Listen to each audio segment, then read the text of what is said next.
네, 저희가 이렇게 담대할 수 있는 것은 어떻게 보면 이렇게 하나님께 달려 있을 때보다는 내 능력이 얼만큼 되는가를 생각할 때 사실은 조금 더 쉽게 담대해질 수 있는 것 같습니다.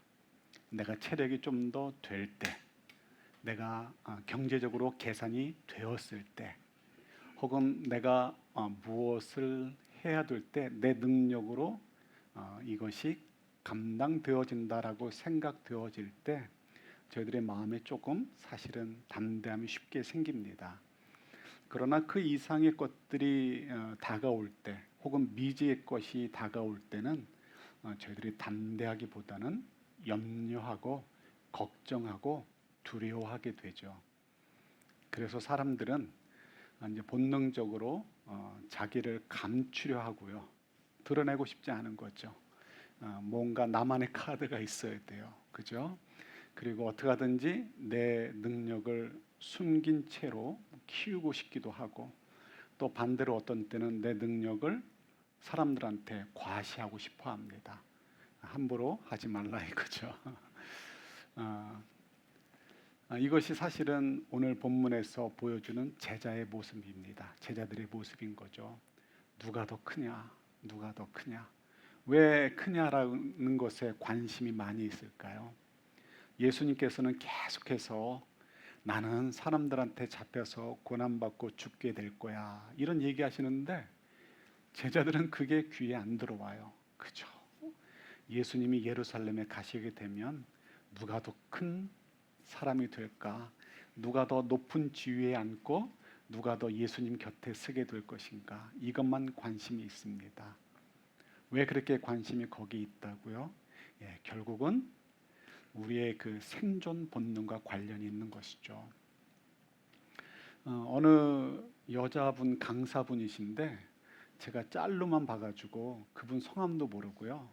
정확히 모릅니다. 그런데 정말 강연이 참 좋더라고요. 굉장히 짧은 부분인데 그 중에 한 에피소드에 이런 이야기가 있더라고요.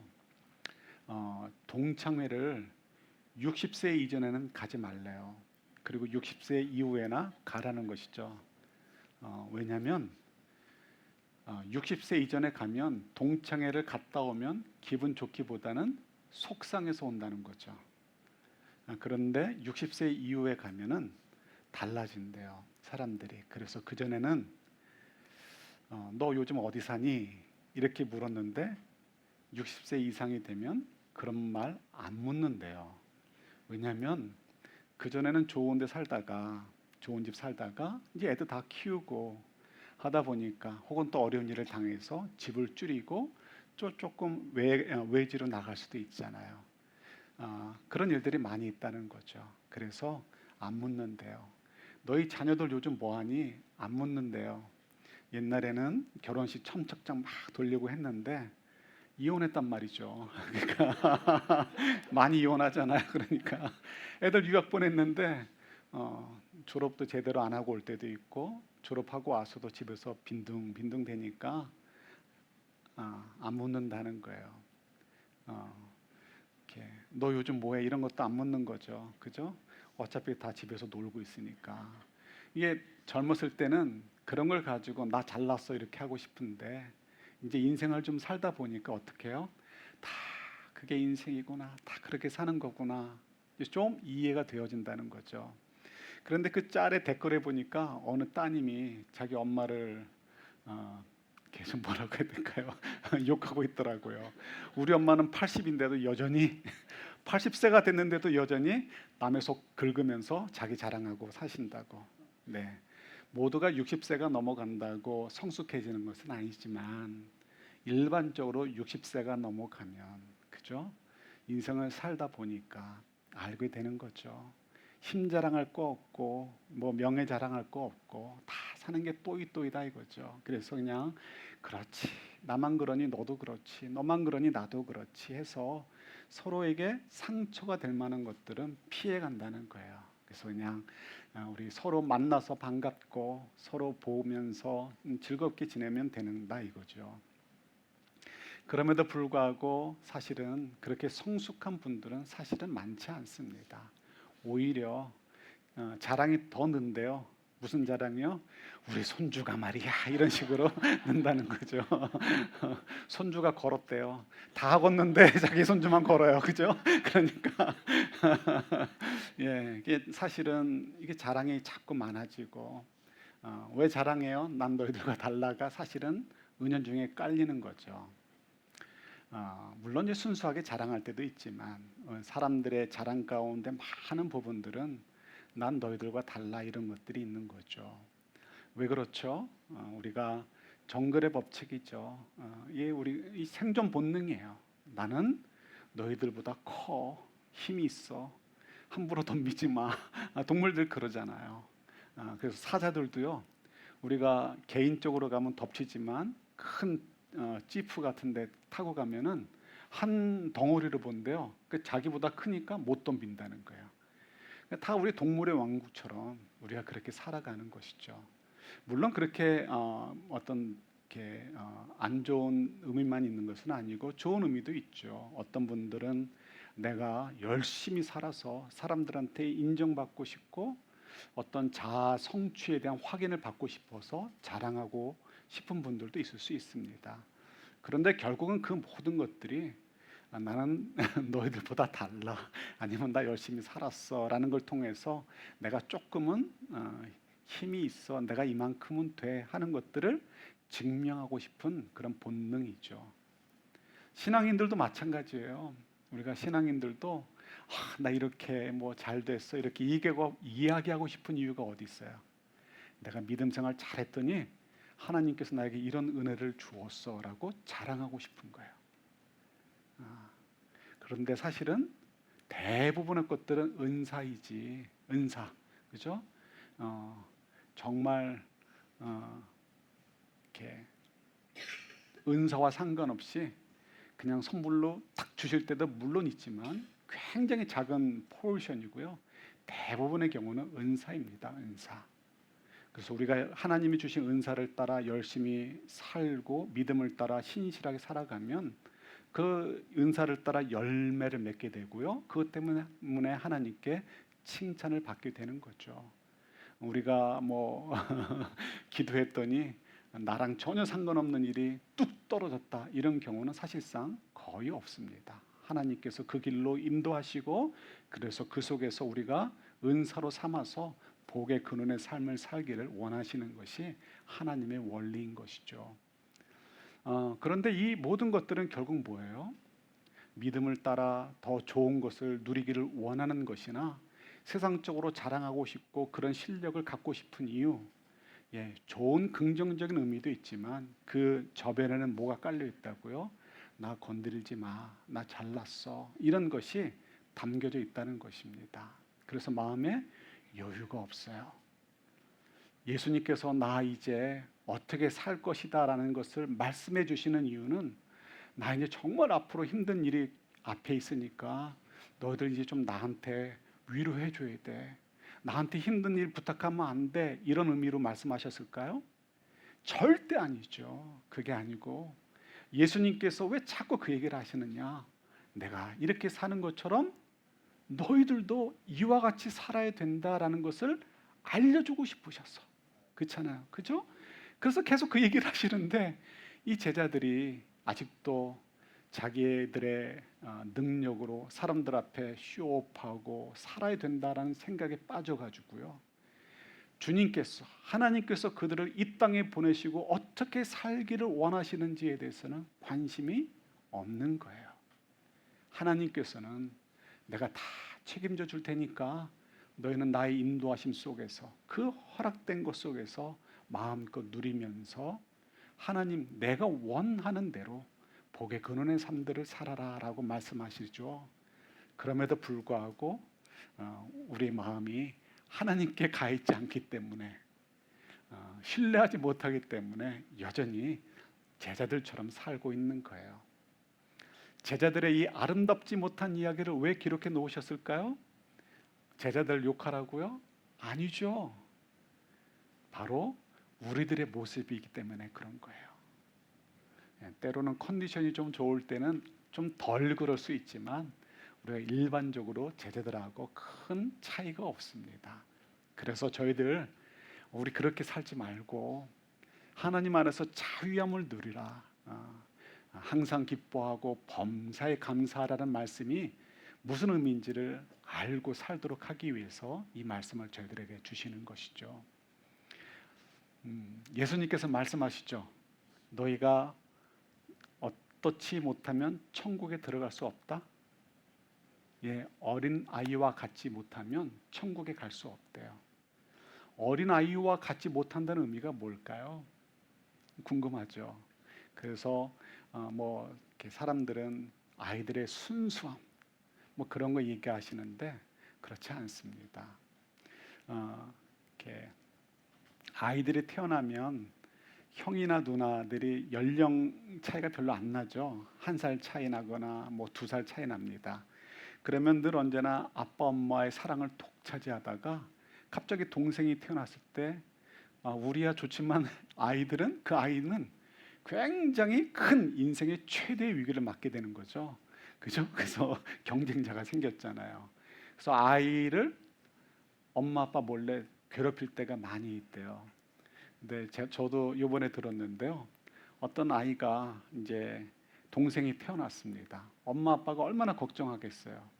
그런데 어느 날 보니까 그 먼저 있는 그 아기가 갓 태어난 동생을 가만히 쳐다보고 있더래요. 그래서 야, 우리 애는 그래도 다른가 보다.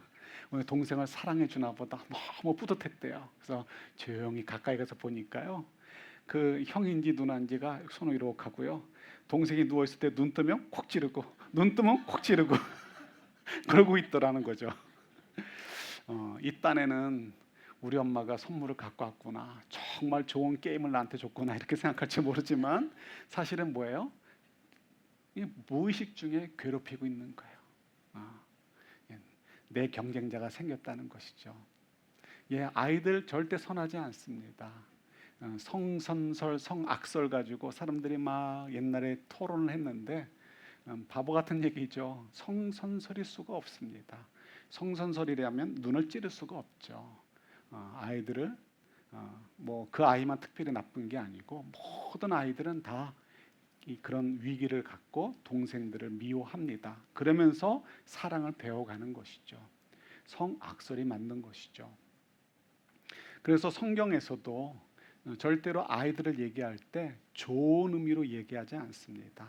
아주 착하고 예쁘고 순수하고 이런 의미로는 성경에서 아이를 이야기하지 않습니다. 왜 그러냐면 성경이 기록됐던 구약시대나 신약시대 유대 사회 속에서는 아이는 그런 이미지가 아니었어요.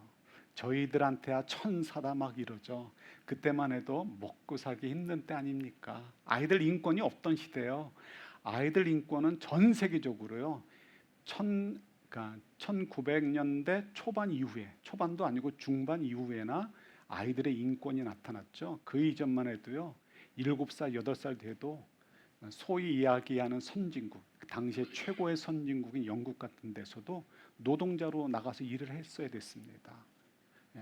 성냥팔이 소녀 같은 경우도 그런 거죠. 성냥을 만드는 공장에서 꼬마 아이들이 그냥 그 나쁜 화학의 제품에 노출이 돼가지고 큰 병에 걸리는 일들이 허다했고요. 정말 아이들이 노동 착취당하고 어려운 일을 당했죠. 그것이 20세기 초반에도 그랬다는 것입니다. 그 옛날엔 더 말할 것도 없습니다. 정말 잘 사는 집, 그런 집들을 제외하곤 절대 다수의 아이들은 인권이 없고요. 그저 그냥 천덕꾸러기처럼 느껴지고요. 아이가 자라서 노동력을 발휘하기 전까지는 그야말로 그냥 책임을 져줘야 되는 무거운 짐처럼만 여겨졌던 것이 아이들이었습니다. 그래서 아이들도 알죠. 그러니까 아이들도 더 어른들한테 눈칫밥을 먹어야 됐던 것이 고대 사회의 일종의 현실이었습니다. 그러니까 성경에서도 아이들을 이야기할 때 천사 같다, 고귀하다, 순진하다 이런 얘기로 사용되지 않습니다.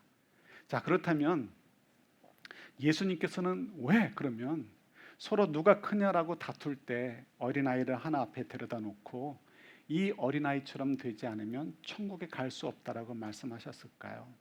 조금 어렵습니다. 근데 예수님께서 그냥 대놓고 얘기하지 않으시고 슬쩍 둘러서 얘기하시는 거예요. 예수님의 가르침 가운데 아주 중요한 부분이 있습니다. 하나님을 무엇라 부르라고 가르치셨죠? 하나님을 아버지라. 구약에도 하나님을 아버지라고 표현하지 않습니까? 하는데 구약에서는 아버지라고 부를 때는 이스라엘 나라 전체, 민족 전체를 가지고 민족 전체의 아버지신 하나님 이야기하지, 다윗도 개인적으로 내 아버지 이렇게 할 수가 없어요. 그렇게 되면 뭐가 되는 거죠? 무슨 모독? 신성 모독이 되는 거예요. 그래서 지금 저희야 하나님 아버지 하지만 이거는 그때 당시에는 상상할 수도 없는 일입니다. 예수님께서도 하나님의 하늘에 계신 아버지가 하나님이 내 아버지이십니다라고 했다가 진짜 신성 모독에 걸려들잖아요. 자, 그러니까 예수님께서 너희들은 하나님을 아버지라 불러라. 거기다 또 앞에 또 하나 붙었어요. 무슨 아버지? 아빠 아버지. 이 아빠라는 거는 저희 한국 사람하고 너무나 뉘앙스가 비슷해요. 아빠 하는 거 있죠? 그런 정말 뉘앙스가 비슷합니다. 그러니까 하나님께 아빠 아버지라 부르라는 것은 그야말로 친근한 아버지처럼 너희들 하나님께 가까이 갈 수 있게 되었단다. 누구를 통해서? 예수님을 통해서. 그러니까 그 하나님 아빠 아버지를 찾아가고 그 아빠 아버지에게 의존하며 살아라 라는 것이 예수님의 가르침의 핵심이에요. 그 중에 하나예요. 자, 그 말씀을 가지고 온다면 어린아이를 가지고 데리고 말씀하시는 거예요. 이 어린아이와 같지 아니한다면, 이 어린아이가 갖는 이미지는 나쁜 이미지들로 가득한데 그 중에 예수님의 가르침과 연결한다면 긍정적인 거가 한 가지가 눈에 띄죠. 뭐예요? 아이들은 능력이 없잖아요. 그러니까 전적으로 누구에게 의존해요? 아버지한테. 옛날엔 엄마도 아니잖아요. 아버지한테 의존하는 거예요. 아버지가 생사여탈권까지도 가지고 있던 시대 아닙니까? 그러니까 절대적으로 아버지한테 의존하는 거죠. 그래서 아버지가 아이를 이제 케어해 주잖아요. 책임져 주고. 오늘날에도 마찬가지죠. 아이들 악하죠. 2살만 돼도 요즘은 뭐 사춘기는 아니어도 벌써 노부터 배우기 시작하고 말 안 듣잖아요. 부모님들이 아이한테 맞춰가는 시대예요. 그런 시대지만 아이들이 긍정적인 거 한 가지 갖고 있는 거 뭐예요? 전적으로 아빠하고 엄마한테 자기를 맡기는 거예요. 아빠가 엄마가 뭐 하자면 노할 때도 있지만 일단은 어떻게 무조건 따르죠. 주는 대로 있고 주는 대로 먹고 어디 가자면 그냥 쫓아가는 거죠. 힘들면 누구한테 와요? 엄마나 아빠한테 와요. 배 아프다고 병원 가자고 그래 애들이? 아니죠. 엄마 배 아파하죠. 아빠 배 아파하죠. 무슨 일이 있어요. 애들하고 막 놀다가 속상해요. 징징 짜면서 와요. 그리고 그냥 엄마 품에 안겨서 울어요. 그리고는 그냥 또 나가 놀아요. 뭐예요? 엄마 아빠한테 와서 하소연하고 풀고 가는 거예요. 하나님께서 우리들에게 대하시는 그 관계의 핵심도 이거라는 것이죠. 전적으로 책임져 주시고 인도해 주시는 아빠 아버지시라는 거예요. 우리가 막 큰 소리로 하나님 좀 제발 제 소원을 좀 들어주시고 제 사정을 좀 이해해 주세요 라고 할 때만 듣는 것이 아니라 우리가 조용하게 눈물로 입을 뒤집어 씌고 쓰고서 눈물 막 흘리면서 기도하고 소리내지 않고 막 속으로만 기도한다 할지라도 주님은 들으셔요? 못 들으셔요?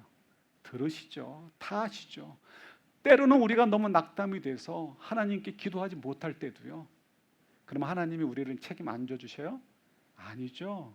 세상에 악한 아버지나 어머니, 우리들 같은 죄인인 아버지 어머니들도 아이들이 요구하지 않아도 필요하면 미리 다 준비하고 제공해 주잖아요. 하나님이 왜 안 그러시겠어요? 기도하시라는 거는 내가 기도해야 들어줄 거야 이런 의미가 아니고 이 관계를 잘 맺어가자라는 거예요. 하나님 없이는 내가 살 수 없고 하나님 때문에 내가 위로받고 하나님 때문에 내가 인생을 살아갑니다라는 것을 늘 기억하며 살도록 하기 위해서 기도하라라고 말씀하시는 거죠. 그래서 아이를 앞에 데리고 오셔서 말씀하시는 것은 그 어린아이가 부모님에게는 절대적으로 의존하는 것처럼 너희들도 하나님께 의존해야 된다. 의존해야지 천국에 들어갈 수 있다라고 말씀하시는 거예요. 이 말씀을 거꾸로 얘기하면 뭐예요? 천국에 들어간 사람은 어린아이처럼 어떻게 한다? 하나님께 온전히 의존하고 의지하며 산다는 것입니다.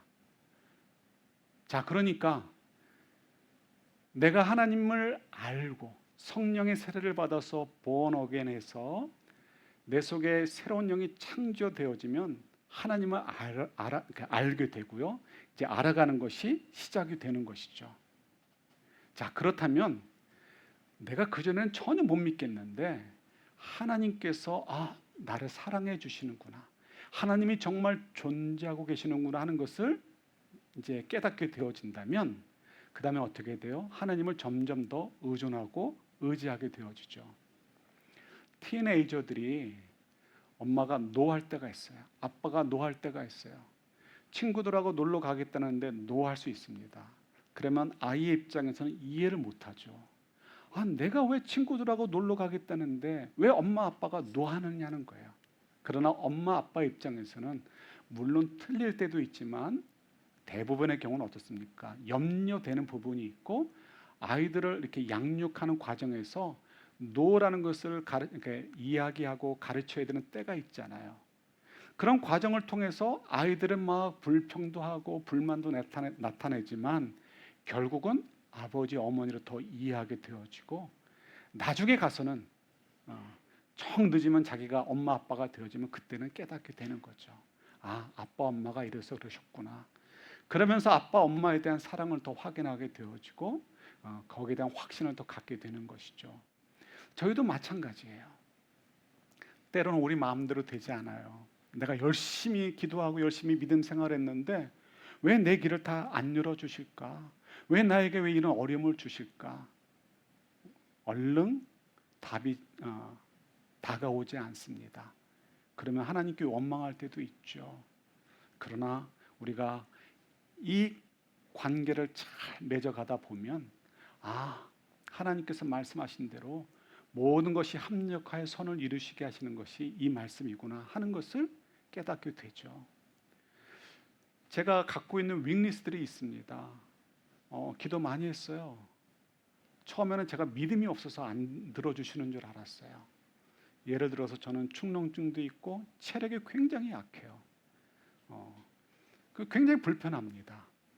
그래서 정말 기도원에 가서 소나무도 뽑아보려고 애를 써보고 했는데 안 들어주셨어요. 그런데 그 연약한 부분 때문에 저는 더 하나님을 찾게 되고 그 연약한 부분을 통해서 대신 다른 쪽에서 저한테 강함으로 다가오는 부분이 있더라고요. 제가 너무 잘났으면 어떡하겠습니까? 여러분들하고 대화하지 않고 무조건 나를 따르라 이렇게 되지 않겠습니까? 그 굉장히 위험한 거죠. 무엇보다도 다른 것보다도 제가 하나님을 의지하고 하나님의 뜻을 찾아가려고 숨죽이며 기다리는 것을 보여드리지 못할 거 아니에요. 그렇다면 저는 여러분들에게 나쁜 길로 가게 하는 슈퍼스타에 지나지 않을 수밖에 없는 것이죠. 그래서 하나님이 목사들은 좀 찐따들을 목사로 많이 세우시는 것 같아요. 그래야 자중하죠. 자기 잘난 줄 알고 까불면 나를 따르라 하다가 여러분들한테 신앙교육을 놓쳐버릴 수 있잖아요. 세상적으로는 좀 잘 될 수 있을지 모르지만 그건 진짜 중요한 걸 놓치게 되는 것이죠. 그래서 예수님께서는 말씀하시는 거예요. 사도 바울을 통해서도 말씀하시고 12 제자들도 다 뭐예요? 찐따들이잖아요. 찐따들. 부족한 사람들. 왜 하나님께서 부족한 사람들을 세워서 하나님의 일들을 맡기셔요? 하나님이 드러나고 하나님을 찾도록 하기 위해서이라는 거예요. 그 우리의 불편함이 있어도 하나님을 여러분 너무 오해하지 않으셨으면 좋겠어요. 그저 어린아이처럼 내가 이해 못해요. 이해 못하는 부분이 있어도 하나님 앞에 나아가서 어린아이가 여러분 아이들 기르셨을 때 기억나시잖아요. 그냥 품에 안기고 뭐 해줘 하는 것처럼 그때 웬만한 거야 뭐 다 들어주지만 안 들어주는 것도 있잖아요. 그런 엄마 아빠의 마음을 이해하시면 좋다는 것이죠. 자, 중요한 건 뭐라고요? 예수님께서 어린아이처럼 되지 않으면 천국에 갈 수 없다는 얘기는 이렇게 하나님을 알아서 하나님께 온전히 맡기지 못하는 사람들은 천국 백성이 아니라는 거예요. 그러니까 여러분들이 내가 하나님을 의지할 수 있는 분으로 조금이라도 느꼈다라는 것은 여러분 속에 성령께서 임하셔서 그 마음을 주셨다는 거예요. 새 생명이 여러분 속에 있다는 거예요. 그렇다면 이제부터는 뭐가 중요하다? 제자들처럼 여전히 내 힘으로 하나님을 신뢰하지 못해서 내 힘으로 내가 좀 큰 사람처럼 보이려고 하려고 살지 않고요. 그거 내려놓고 하나님을 신뢰해서 더욱 신뢰해서 어떻게 하면 나를 내려놓고 살 수 있을까에 대해서 더 우리의 관심을 쏟아 부어야 되는 것이죠. 열심히 살지 말라는 거 아니에요. 주님이 주신 은사를 가지고 열심히 살되 내 인생은 누구에게 달렸다? 여호와 하나님께 달렸다. 내가 잘 살았는지 안 살았는지는 사람들이 평가하는 것이 아니고 누가 평가하는 것이다? 예수님께서, 하나님 아버지께서 평가하시는 것이라는 것이죠. 그래서 하나님을 바라보게 되어진다면 어떻다? 우리 마음에 평안이 생긴다는 거예요. 그래서 주님 말씀하시는 거죠. 제자들에게 좀 돌이켜라. 돌이켜서 어린 아이들처럼 좀 되어라라고 말씀하시는 거예요. 다른 거 아니고 하나님께 전적으로 의지하고 의존해서 하나님이 주시는 그 평강을 좀 누리며 살아라. 어떻게 하면 내가 더 클까? 어떻게 하면 내가 원하는 것을 얻어서 그걸 자랑하며 살 것인가? 증명하며 살 것인가? 생각하지 말고 내려놓고 하나님이 얼마나 좋은 아빠 아버지시냐. 때로는 내가 원치 않은 것을 주셨다 할지라도 그것이 합력하여 어떤 선을 귀한 열매를 맺을지 네가 어떻게 아느냐. 내려놓고 평가하지 말고 어떠라고요? 하나님이 인도하시는 대로 마음 놓고 달려가라. 그런 좀 삶을 살아라 라고 말씀하시는 것이 오늘 말씀이라는 거예요. 어렵죠. 저도 솔직히요, 조금만 믿음의 관점에서 벗어나면 싫어요. 이렇게 살고 싶지 않아요. 내 마음대로 하고 싶어요. 내 마음대로. 이게 인간의 마음이에요. 제 마음대로 살고 싶어요. 그런데 주님 말씀하시는 거예요. 네가 똑똑하니 내가 똑똑하니, 네가 너 자신을 더 사랑하니 내가 너를 더 사랑하는 것 같니? 답은 나와 있죠. 그래서 저는 알아요. 저보다 하나님이 비교할 수 없을 만큼 지혜로우신 분이고 모든 것을 아시는 분이라는 거 의심하지 않아요. 제가 저를 사랑하는 것보다 하나님께서 저를 사랑하시는 마음이 훨씬 크다는 것도 확실하게 믿어요. 그래서 노력해요. 내 마음대로 되지 않고 하나님 뜻대로 되도록 하기 위해서 애써요. 저 자신을 내려놓으려고 애써요. 하나님께 맡기고 어린아이처럼 되려고 애써요. 우리 그런 저희들이 되고, 그래서 주님께서 주시려는 세상이 알 수 없는 평강을 누리는 저희들이 되기를 우리 주님의 이름으로 축원합니다. 하나님 아버지, 저희들 그런 귀한 믿음의 사람들 되기를 소원합니다. 그래서 주님, 세상이 알 수 없는 이 놀라운 비밀 때문에 사람들이 저희를 보면서 저희도 당신이 믿는 예수님을 만나고 당신처럼 어린아이처럼 살고 싶어요 라는 이야기를 들을 수 있는 저희들이 되도록 도와주옵소서. 예수님 이름으로 기도드립니다. 아멘.